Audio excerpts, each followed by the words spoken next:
Bonjour et bienvenue à cette présentation.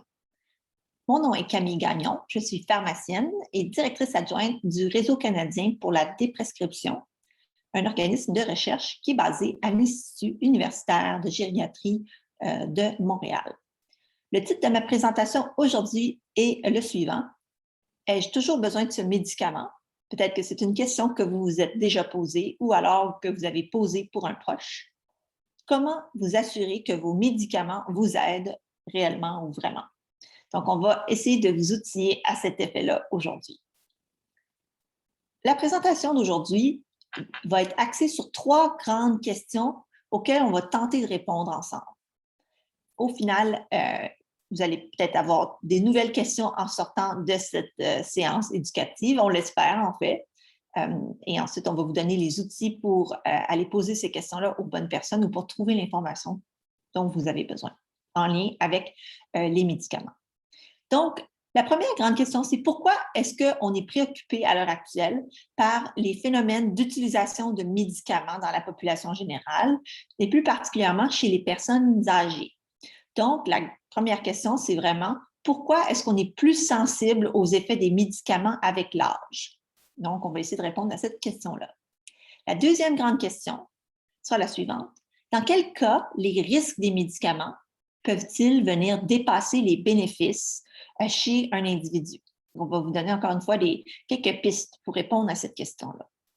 Et finalement, le troisième point, celui qui va vraiment vous permettre d'agir comme personne qui écoute à cette séance, c'est comment les patients, les proches aidants et les professionnels de la santé peuvent-ils travailler ensemble pour prévenir les effets néfastes des médicaments, donc pour s'assurer qu'on prend les bons médicaments pour les bonnes raisons et qu'on n'a pas d'effets indésirables qui surviennent malgré tout.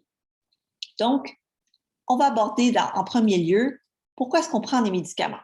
Donc, j'aime bien commencer les présentations comme ça pour dire je ne suis pas devenue pharmacienne pour dire que les médicaments sont mauvais. En fait, les médicaments sont bénéfiques à plein d'égards et il vaut la peine de les rappeler d'entrée de jeu.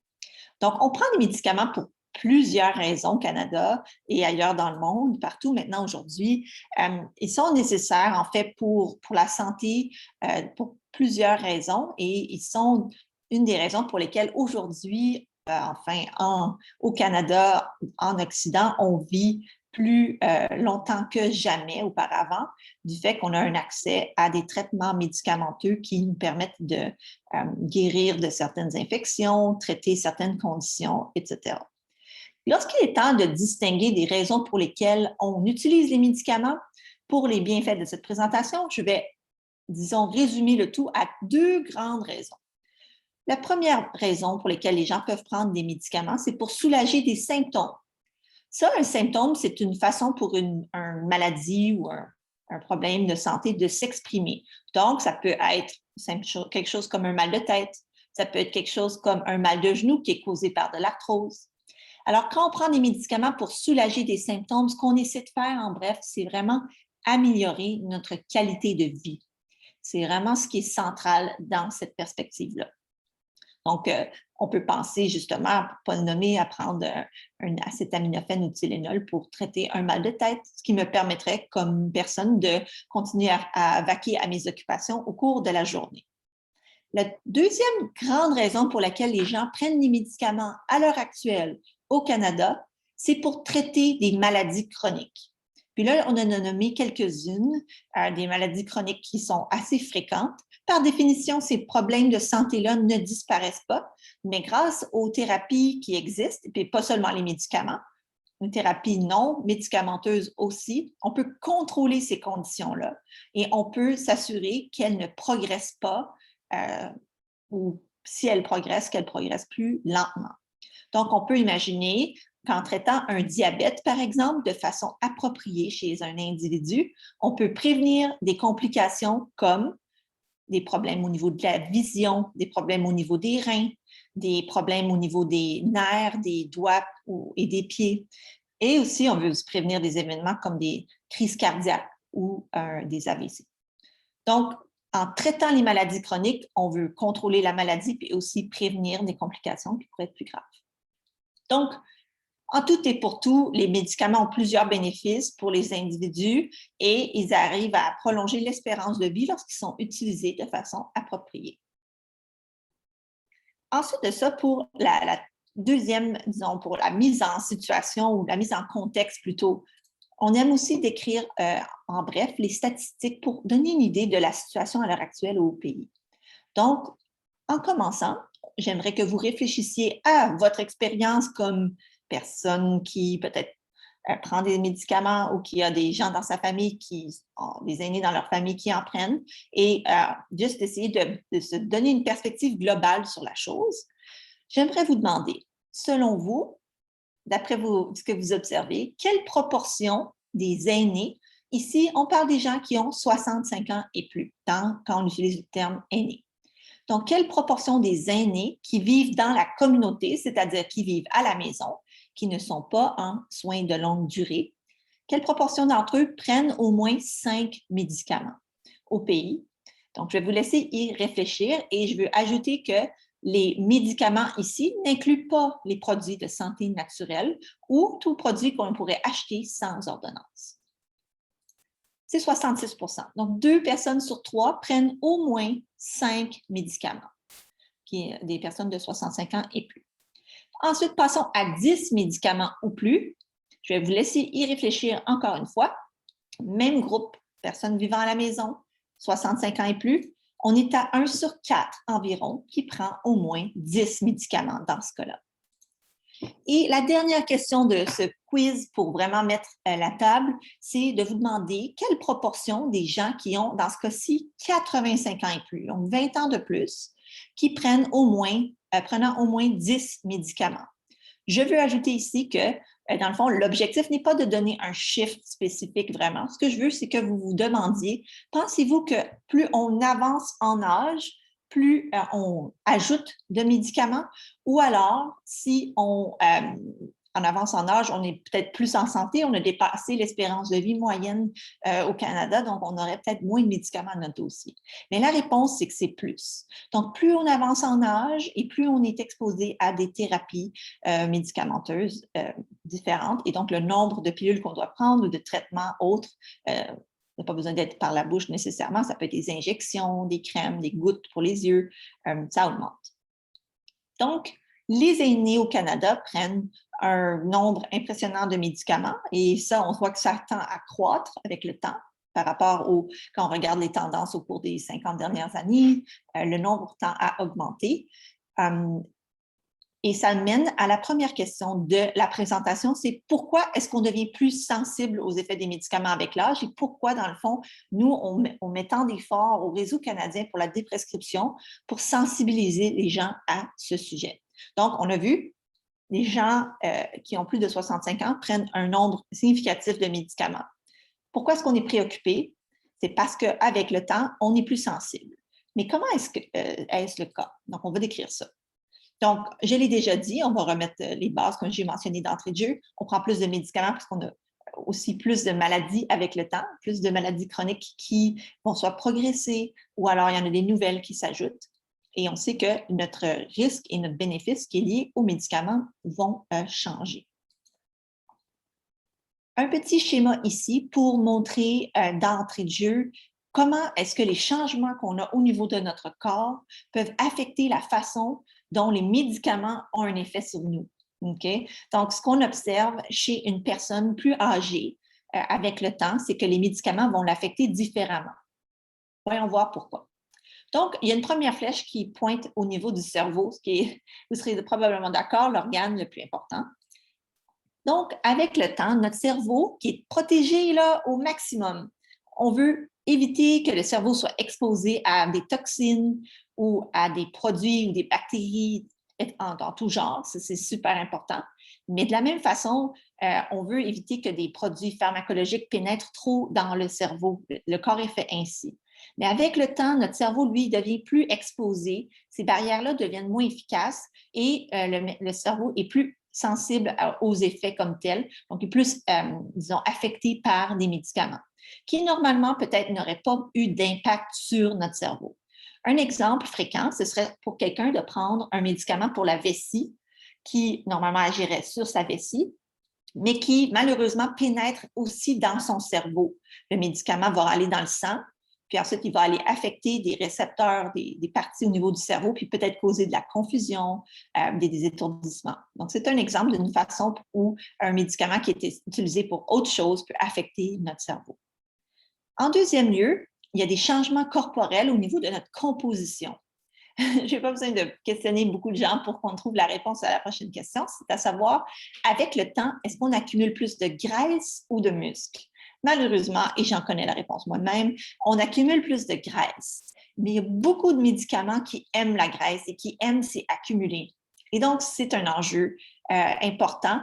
Et quand on prend des médicaments qui s'accumulent dans la graisse, puis il y en a pas mal, chez quelqu'un qui est plus âgé, le médicament va tendre à pénétrer les tissus graisseux et à y rester beaucoup plus longtemps que ce qui devrait être normalement observé.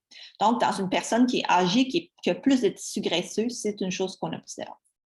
Et finalement, la dernière, vous voyez la flèche du bas, ça vend un peu le punch. Les derniers, disons, le principes qui sont importants à connaître, ce serait que nos organes qui éliminent les produits, les médicaments, mais les aliments aussi, mais donc, les organes qui éliminent, qui font un peu la filtration et le traitement des produits au niveau de notre corps, et bien, leur fonction peut diminuer avec le temps, avec l'âge. Je parlerai principalement des reins dans ce cas-ci. On sait qu'avec l'âge, les reins fonctionnent moins bien et donc on doit ajuster souvent les médicaments en fonction de la fonction des reins. Donc, on doit considérer ça. Le foie aussi, mais dans généralement une moindre mesure. Donc, si on nous donne une dose équivalente à quelqu'un pour qui les reins fonctionnent peut-être un peu moins bien, qu'est-ce que ça veut dire? Ça veut dire que le médicament peut rester dans le corps de la personne beaucoup plus longtemps, puis agir plus longtemps, puis être plus puissant aussi, donc à des concentrations plus élevées. Donc, je résume cette diapositive qui m'a pris un peu de temps, mais qui vaut la peine. Pourquoi est-ce qu'on est plus sensible aux effets des médicaments avec le temps? Bien, premièrement, notre cerveau est plus sensible, plus de choses qui pénètrent pour aller l'affecter. Les médicaments restent plus longtemps dans notre corps parce qu'on a plus de gras et également parce que nos organes qui vont venir nettoyer le corps, ils fonctionnent moins bien aussi. Donc, combinons cette perspective-là avec ce que je viens de décrire, soit que les aînés prennent plus de médicaments que tous les autres groupes d'âge de la population, eh bien, on a un mélange qui peut être à risque de causer des problèmes. Et justement, c'est dans quel cas qu'on voit que les risques des médicaments peuvent venir dépasser les bénéfices? On va venir répondre à cette question-là en deuxième partie. Donc, pour répondre à cette question-là, je dois d'abord vous présenter un mot qui est peut-être nouveau pour vous, peut-être que vous le connaissez ou si vous avez déjà fait du grec ancien, vous allez facilement pouvoir comprendre ce qu'il veut dire. Le terme polypharmacie. Donc, poly, c'est multiple et pharmacie réfère à médicaments, pharmacopée. Donc, plusieurs médicaments. La polypharmacie, c'est un phénomène qu'on observe en médecine ou un contexte où un individu qui prend des médicaments va avoir plus de risques d'effets néfastes que de bénéfices à cause de ces médicaments. Donc, quand on vient peser le pour et le contre, la personne n'a malheureusement pas gagné le bon côté des choses avec ces médicaments. Qu'est-ce que ça peut être des risques des médicaments? Il y en a plusieurs. Évidemment, on pense aux effets indésirables, des effets secondaires, autrement appelés aussi. Ça peut être de tomber à cause d'un médicament, ça peut être d'avoir une fracture à cause d'un médicament suite à la chute, ça peut être d'avoir des problèmes de mémoire à cause des médicaments, ça peut être même de finir à l'hôpital. Donc, on estime, ça dépend des publications, mais entre 10 à 30 donc selon les chiffres qu'on regarde, des hospitalisations chez les aînés, il y aurait un facteur contributeur important, ce serait les médicaments. Ensuite, les interactions entre les médicaments aussi, plus on en prend, plus le risque est là que ça survienne et que ça cause des effets néfastes. Donc, au-delà du phénomène de « je prends des médicaments, est-ce que ça me donne plus de bien ou d'effets d'effets nuisibles », il y a aussi le concept du médicament lui-même qui peut être à risque. Ça, c'est quand un médicament comme tel est reconnu comme causant plus de risques que de bénéfices. Et aussi, la deuxième conception importante du terme médicament à risque, c'est qu'il existe d'autres alternatives qu'on peut utiliser pour traiter la même condition. Donc, on peut utiliser soit un médicament autre ou un traitement qui n'est pas un médicament pour traiter cette même condition et que ça va être également efficace, mais moins à risque de causer des torts à la personne. Au Canada, il y a beaucoup de gens qui, malheureusement, à un âge de plus de 65 ans, prennent des médicaments qu'on considère à risque. Ça veut dire que ça ne devrait pas être leur premier choix de traitement, mais ils les prennent, ces médicaments-là. Et c'est quand même inquiétant pour nous. C'est une des raisons pour lesquelles cet organisme de recherche a été créé, le Réseau canadien pour la déprescription. Quand on regarde, on voit qu'un homme sur 3 à peu près prend un médicament qu'on considère à risque et 42 des femmes en prennent un chez les aînés. Ce qui est encore plus préoccupant aussi, c'est que chez les plus vieux, il y a encore plus de gens qui prennent des médicaments à risque. Donc, chez les gens qui ont 85 ans et plus, ça monte à presque la moitié des femmes et 40 des hommes. Donc, ces médicaments, ils sont couramment prescrits au quotidien. Et on veut justement sonner l'alarme et dire, augmenter le niveau de sensibilisation au niveau du public pour que des discussions aient lieu par rapport à l'utilisation de médicaments qui peuvent causer des effets indésirables. Puis là, souvent, les gens vont demander un exemple. C'est quoi un médicament à risque? On va en donner un ici. Premièrement, ce serait vraiment les pilules pour dormir qui représentent un médicament à risque chez les aînés. Pourquoi est-ce que c'est le cas? Ce qu'on sait, c'est que les bénéfices, donc rappelez-vous la balance, on va regarder d'abord les bénéfices puis ensuite les risques. Au niveau des bénéfices des pilules pour dormir, ils sont très limités. C'est environ une personne sur 13 qui aurait un bénéfice à cause d'un traitement. Ça veut dire qu'il y en aurait 12 qui n'auraient pas d'avantage. Et ensuite de ça, environ en moyenne 25 minutes de sommeil supplémentaire dans la nuit, ce qui est quand même très peu. À l'opposé, au niveau des risques des pilules pour dormir chez les aînés, on aurait une personne sur 6 qui se trouve lésée, qui se trouve affectée de façon négative par le médicament. Et de plus, les risques qu'on voit, ils sont significatifs. Ça peut être des choses comme les problèmes de mémoire, mais ça peut aussi être des choses comme des accidents de voiture ou des problèmes au niveau des chutes. Donc, problèmes significatifs, problèmes fréquents avec ces médicaments-là, et ils affectent le cerveau de plein de façons différentes. En voici un schéma qui démontre un peu les différentes façons comment les somnifères peuvent affecter notre fonctionnement au quotidien, affecter notre coordination, planification des mouvements, ce qui fait qu'on est ensuite plus à risque de tomber ou à risque de réagir moins rapidement parce qu'on se retrouve en voiture. Finalement, je vous rappelle que la deuxième composante d'un médicament à risque, c'était également qu'il existe des alternatives. Et là, on peut vous dire que oui, il en existe. Puis en fait, ce n'est pas un médicament dans ce cas-ci, c'est une thérapie offerte qui s'appelle la thérapie cognitivo-comportementale pour l'insomnie. Puis cette thérapie-là, qui est prouvée par la science, qui fonctionne, c'est une façon pour vous de réapprendre à votre corps à dormir sans médicaments. Et donc, quand on met de l'avant la thérapie cognitivo-comportementale pour l'insomnie, c'est vraiment une stratégie pour aider les gens à voir qu'il existe autre chose pour les aider à dormir et qui fonctionne en fait mieux que les pilules. On a vu que ce n'était pas très impressionnant les bénéfices des somnifères. Donc, une grande part de notre travail au réseau canadien pour la déprescription, c'est centré sur l'usage des pilules pour dormir et comment on peut faire pour promouvoir des approches plus sécuritaires dans la population. Donc, on a couvert un peu rapidement, mais vraiment pour donner des grandes lignes, le phénomène de l'usage des médicaments à risque, le phénomène du fait que les gens utilisent peut-être des fois trop de médicaments puis que ça cause des effets nuisibles. Donc, comment est-ce qu'on peut agir? C'est vraiment l'aspect important de cette présentation. Nous, on croit ce qu'on veut, c'est vraiment stimuler des discussions importantes entre les patients et leurs proches et le professionnel de la santé. Et ensemble, ce qu'on veut faire, c'est prévenir les effets néfastes des médicaments avant qu'ils ne surviennent. Donc, on espère que cette présentation va vous donner ou la troisième section, en fait, de la présentation va vous donner des clés pour faire ça. Donc, on fait quoi? OK? D'abord, nous, ce qu'on met de l'avant, puis c'est un mot que vous aurez entendu plusieurs fois au cours de ma présentation, c'est on promouvoit ce qu'on appelle la déprescription. La déprescription, puis c'est un nouveau mot, si c'est un nouveau mot pour vous, inquiétez-vous pas, c'est relativement récent comme terme. Et au final, ce que c'est l'inverse, l'opposé de la prescription. Donc, ce que c'est cesser un médicament ou bien en réduire la dose. Dans quel cas est-ce qu'on fait ça? Eh bien, si le médicament n'est plus nécessaire ou bien qu'il nous cause tort ou pourrait en causer à l'avenir. Vraiment, ce qu'on veut faire avec la déprescription, c'est améliorer la qualité de vie des gens. Donc, un médicament, est-ce qu'il est toujours nécessaire? Est-ce qu'il peut être stoppé ou pas? C'est la question qu'on se pose avec chacun d'entre eux. Et si on pense qu'on peut en réduire la dose ou cesser l'un d'entre eux, c'est ce qu'on appelle la déprescription.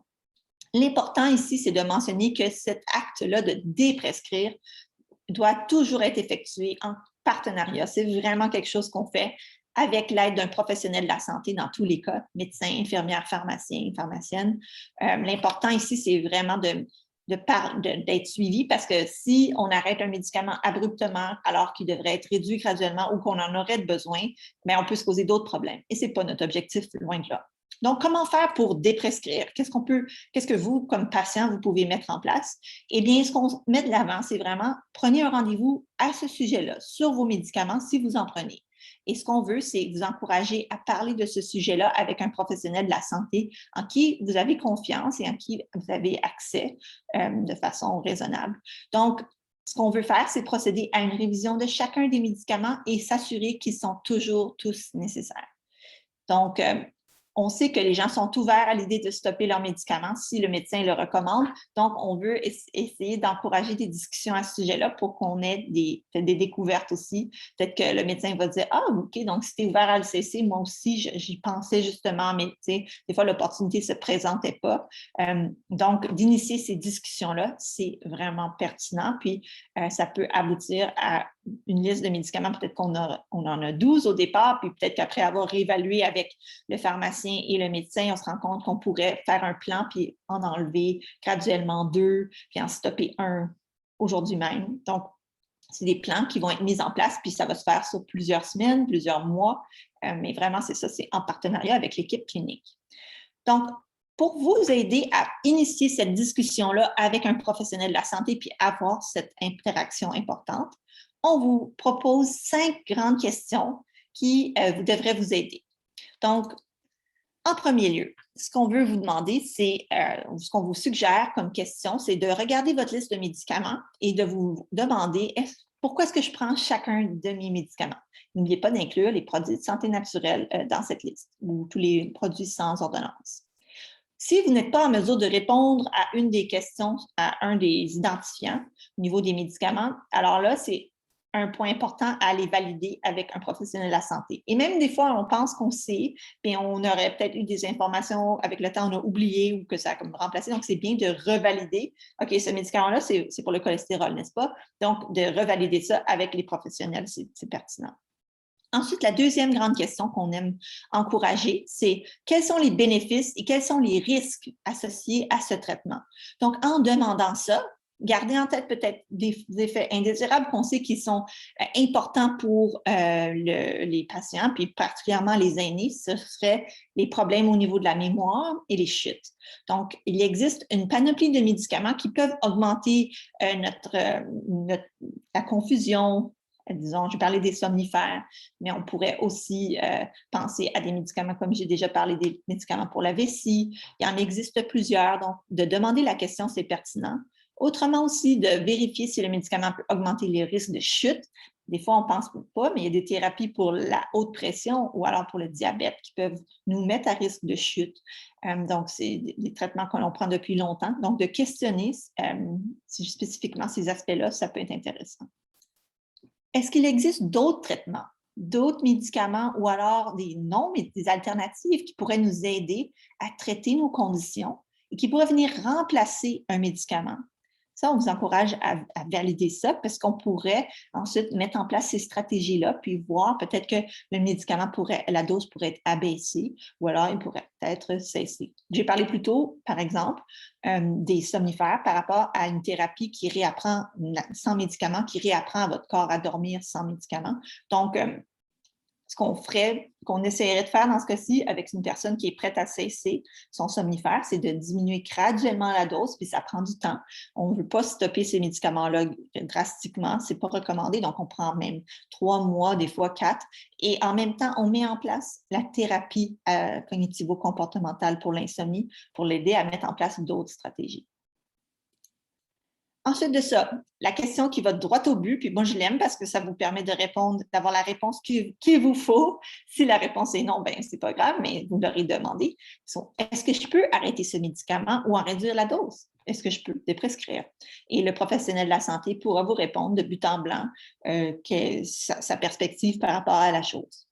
Puis au final, la dernière question, elle est aussi très importante.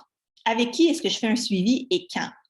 Ici, ce qu'il faut mettre de l'avant, c'est que même s'il n'y a pas de changement à vos médicaments, peut-être que ce suivi-là, cette évaluation des médicaments devra être répétée. Pas peut-être, mais elle devra être répétée. Et on demande à ce que ce soit fait généralement au moins une fois par année qu'on réévalue les médicaments que l'on prend. Ou alors, à chaque fois qu'un nouveau médicament est débuté ou qu'il y en a un qui est modifié, on s'assure que tous les autres sont en fonction de ces changements-là, sont réévalués également. Donc, si on diminue ou on cesse un médicament, il va falloir que quelqu'un fasse un suivi avec vous pour voir si tout va bien. Donc, on s'assure que vous êtes épaulé là-dedans et que ça soit mis en place de façon adéquate. Donc, qu'est-ce que vous pouvez faire? Bien, on a déjà répondu pas mal à la question avec les 5 grandes questions. Puis si vous n'avez pas eu le temps de les noter, je vais vous donner toute une liste de ressources que l'on a qui sont disponibles gratuitement en ligne où vous allez trouver ces 5 grandes questions-là. Donc, ne vous inquiétez pas si vous n'avez pas eu le temps de tout noter. Donc, vraiment, en apprendre davantage. On sait que des gens qui en sont plus investis et qui en apprennent, disons, qui connaissent leurs médicaments, mais ça aide quand même à prévenir les erreurs ou la confusion puisqu'ils sont capables de les identifier. C'est sûr que des fois, c'est vraiment impossible de tout connaître. Là, vraiment, c'est pas nécessairement, on ne vous demande pas de devenir médecin ou pharmacien, mais simplement d'avoir disons, une liste avec vous le plus que possible en tout temps et également avec les raisons pour lesquelles vous les prenez pour vous aider à vous y retrouver. Parlez de des prescriptions, que ce soit avec votre médecin, votre pharmacien, pharmacienne, votre infirmière. Vérifiez est-ce qu'il existe d'autres approches qu'on peut mettre de l'avant pour traiter des conditions qui sont basées sur la science et qui fonctionnent. Donc, ça peut être étonnant des fois les réponses que vous découvrirez. Et faites connaître la déprescription. Aujourd'hui, on vous sensibilise, on parle de ce sujet, mais vous pouvez être un maillon dans la chaîne pour aider à faire connaître ce mot, faire connaître cette vision de la médecine. On commence beaucoup les médicaments, mais est-ce qu'on s'assure qu'ils sont réévalués de façon régulière et stoppés lorsqu'on n'en a plus besoin? Nous, on croit que ce n'est pas assez fait. Donc, c'est à vous de nous aider à parler de ça avec vos proches en disant, c'est quand la dernière fois que tu as eu une réévaluation de tes médicaments, leur montrer les ressources que je vais vous partager juste après. On vous encourage à le faire, puis ça va vraiment aider à passer le mot, puis à prévenir, on espère, des événements futurs malencontreux comme les chutes, des choses comme ça qui pourraient être causées par des médicaments qui ne sont pas nécessaires. Donc, posons des questions, restons informés et soyons proactifs. Vraiment, c'est tout l'esprit ici de l'échange en professionnel et public. Donc, j'en ai parlé. Pour conclure ma présentation, je vais vous présenter très rapidement des ressources qui sont gratuites et qui sont disponibles en ligne. Voici quelques exemples d'entrée de jeu, des brochures qui parlent spécifiquement de certaines classes de médicaments que l'on connaît qui sont à risque chez les personnes aînées.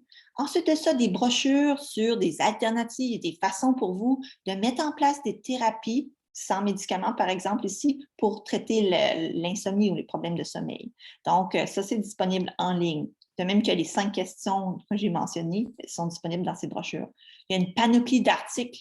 Si vous faites partie d'un organisme qui représente les aînés, qui met de l'avant des activités, n'hésitez pas à nous contacter. Vous avez une infolettre, vous voulez une petite brève, vous voulez un article un peu plus long, on est prêt à s'adapter à vos demandes puis à vous fournir du contenu qui est pertinent et qui va pouvoir cadrer dans ce que vous recherchez.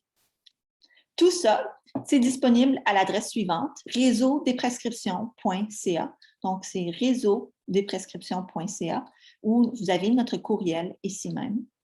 Donc, je vous encourage à nous contacter si besoin, si vous voulez organiser une activité, partager le mot, passer le mot avec vos membres. Vraiment n'importe quoi, n'hésitez pas, nous, on est toujours là. Nous avons évidemment sur cette chaîne YouTube d'autres vidéos que nous encourageons à consulter, et de même qu'une page Facebook et un compte Twitter. Donc, je vous remercie grandement pour votre attention. J'espère que nous aurons la chance d'échanger davantage, ou sinon, juste partager cette vidéo avec d'autres personnes qui pourraient trouver ça intéressant. Merci beaucoup. Au revoir.